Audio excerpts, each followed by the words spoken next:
What planning and efforts are the Foreign Office currently putting in to essentially shore up the stability of Bosnia? Well, you're very correct. It's a major concern. We had a meeting last week with the Prime Ministers of the Western Balkans, and the Prime Minister had those meetings. We're doing what we can to strengthen the institutional arrangements, including targeting those who are leading successionist movements.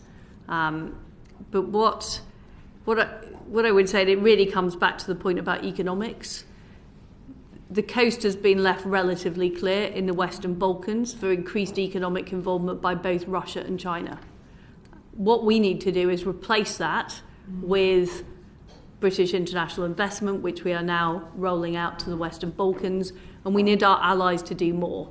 We need the European Union and the countries within the European Union to also invest more in Western Balkans, as well as Sir Stuart Peach, obviously there's Christian Schmidt, who has an active role as well. So we need to continue to work to strengthen the investment into the region. I think that's one of the most important ways that we can provide a bulwark to increased Russian interference. Because I think the situation in Ukraine, the trauma that Bosnians are currently going through as they see what is happening, it reminds of the siege of Sarajevo, which started only next month. It will be the anniversary of it.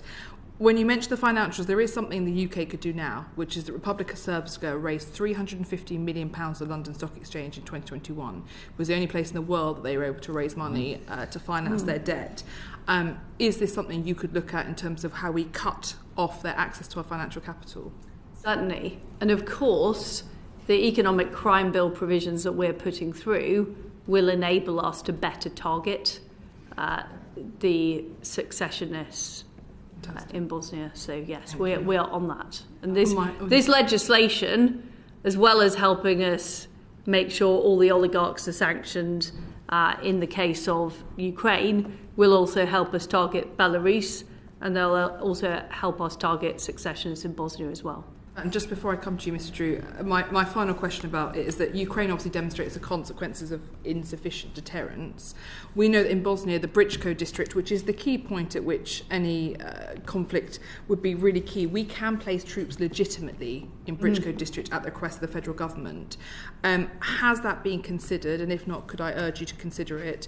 And also at the same time for us to rejoin EUFOR, because it is not a European organisation. Turkey's a member, Chile's a member, and to uplift our troops, not just to EUFOR, but also to I will NATO. discuss all of this with the Defence Secretary on Thank our you very next much. meeting, which is very soon. Fabulous.